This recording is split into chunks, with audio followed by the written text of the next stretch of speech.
صلی اللہ علیہ وسلم نے فرمایا عزت معاف کرنے میں، عزت کس چیز میں ہے؟ بدلہ لینے میں عزت، یہ حقائق ہے۔ عزت بدلہ لینے، جس نے ایک تھپڑ کے جواب میں دو مارے وہ باعزت نہیں، بلکہ مسند امام احمد بن حنبل پڑھی، حضرت موسیٰ علیہ السلام کوہ طور پہ کھڑے، میرے رسول پاک علیہ السلام فرماتے ہیں جناب موسیٰ علیہ السلام نے اللہ کی بارگاہ میں عرض کیا، اے اللہ ساری دنیا کہتی ہے ہم عزت والے ہیں، ہم عزت والے، من اعز عبادک یا اللہ، اے اللہ تو بتا تیرے بندوں میں عزت والا کون ہے؟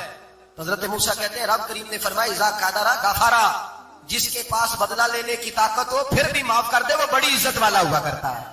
جو اینٹ کے جواب میں پتھر مار سکتا ہو، جو گولی کے جواب کے اندر 15 گولیاں مار سکتا ہو لیکن معاف کر دے وہ بڑی عزت والا ہے۔ عزت والا ہے جو معاف کرے۔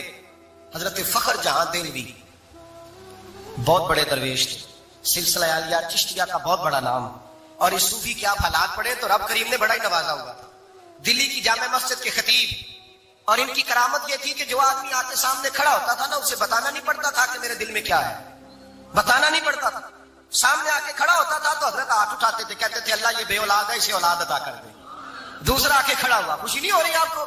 دوسرا آدمی کھڑا ہوا، دوسرا آدمی اس نے آ کے کہا دعا کے لیے سامنے کھڑا ہوا تو حضرت کہنے لگے اے اللہ بیمار ہے، وہ کہتا میرے دل میں بات تھی مجھے بتانی نہیں پڑی، اتقوا فراست المؤمن فإنه ينظر بنور اللہ، نبی پاک نے فرمایا مومن کی فراست قلبی سے ڈرا کرو، وہ تو اللہ کے نور سے دیکھتا ہے، نور الہی سے میں بیمار ہوں، کہنا نہیں پڑا، حضرت نے دعا کر دی۔ اب جب اجتماع زیادہ ہو گیا، لوگ بڑھ گئے، دلی کی جامع مسجد کے بعد بھی سطح بچنے لگی، تو بادشاہ کو ٹینشن ہو گئی کہ یہ مولوی میرے لیے مسئلہ ہی نہ بنا دے کل۔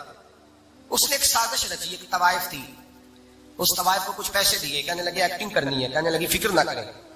جمعے کا دن تھا، ہزاروں کا مجمع حضرت کے پیچھے جمعہ پڑھنے آیا، حضرت جمعے کی نماز پڑھا کے سیڑھیاں اتر رہے تھے، سائلین کا رش تھا، ادھر بھی لوگ تھے ادھر بھی لوگ، حضرت جا رہے، حضرت نیچے اتر رہے سیڑھیوں سے، دائیں بائیں لوگ ہیں، وہ بی بی آگے بڑھی اور اس طرح اس نے گفتگو شروع کی جیسے بڑا پرانا جاننے والی ہے، پتہ کیا لفظ ادا کرتی ہے؟ السلام علیکم، وعلیکم السلام، کیسی طبیعت ہے؟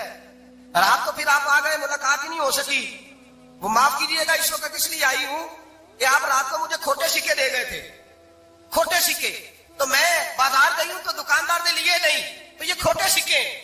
وہ جو دائیں بائیں لوگ تھے نا مد و جزر ہونے لگا، جو پیار میں کچے تھے وہ تڑپنے لگے کہ ہمارا پیر رات کو کہاں ہوتا ہے، ہم نے تو کبھی پوچھا ہی نہیں، ہم تو سمجھتے حجرے میں ہوتا ہے، یہ رات کو کہاں ہوتا ہے، کہاں ہوتا ہے رات کو؟ جنہ اندر عشق سمایا اونا نہیں پاج جانا، سارے ایسے نہیں ہوتے، جنہ اندر عشق سمایا اونا نہیں پاج جانا، پاوے سونے ملن ہزارہ آسانی یار بٹانا۔ کچھ تو کھڑے تھے، کہنے لگے جو مرضی بھی ہو جائے، جو ہم نے دیکھا وہ دیکھ ہی کوئی نہیں سکتا، کوئی جو مرضی، کچھ مد و جزر کا شکار ہے، حالات بدلنے لگے۔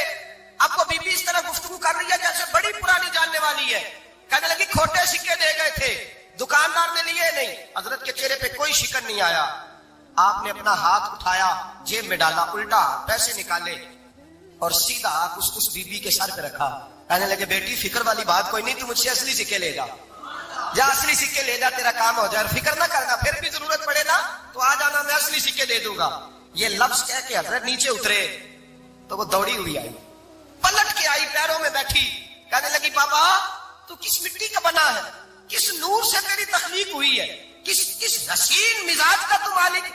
میں وہ بی بی جس کو سارے لوگ گندی نظر سے دیکھتے ہیں معاذ اللہ، اور میں فلاں بادشاہ کے کہنے پر ایکٹنگ کرنے آئی طوائف، اور میں تیرے دروازے پہ تجھے بدنام کرنے آئی ہوں اور تو نے مجھے بیٹی بنا لیا ہے۔ آج تک کسی نے بیٹی نہیں کہا اور تو نے میرے سر پہ ہاتھ رکھ کے کہا بیٹی، یہ لفظ کہے قدموں میں گری، اٹھ کے حضرت نے سر پہ پھر ہاتھ پھیرا، اٹھی، آنسو پوچھے، نقاب اوڑا، کہنے لگی اب میں دلی والوں کو بتاؤں گی کہ فخر جہاں کی بیٹی کس طرح کی ہوا کرتی ہے، اب بتاؤں گی فخر جہاں کی بیٹی کس طرح کی ہوتی ہے۔ فرمایا میرا مکان اب کسی طوائف کا کوٹھا نہیں رہے گا، میں اسے مسجد بناؤں گی، اب قیامت تک وہاں سے یا درود پڑھا جائے گا یا محمد عربی کے نام کی اذانیں پڑھی جائیں گی۔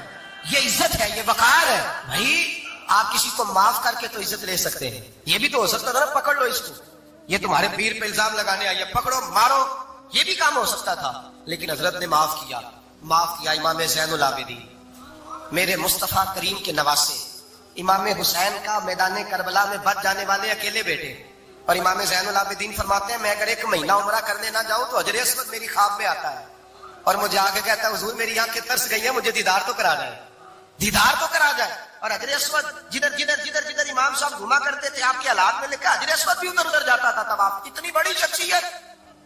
مسجد نبوی سے نکلے تو ایک آدمی نے گالیاں دینی شروع کر دی. حضرت پہلے تیز چلتے تھے, جب وہ گالیاں دینے لگا تو آہستہ ہو گئے. وہ دیتا رہا.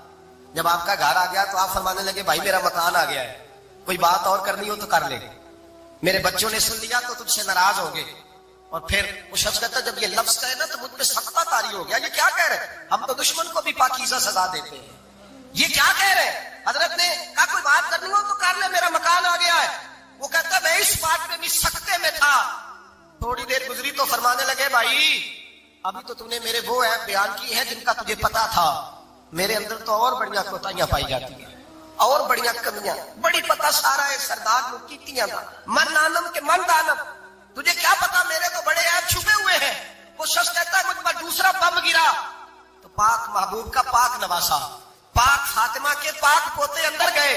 کہنے لگے ٹھہر جا, جانا نا, رک میں آیا. کہتے اندر گئے, ایک بوتل سرکے کی لائے, ایک بوتل شہد کی لائے, 5 کلو کھجورے لائے, میرے ہاتھ میں تھمائی. کہنے لگے تحفہ ہے. کہتے میں اب تو ماری گیا,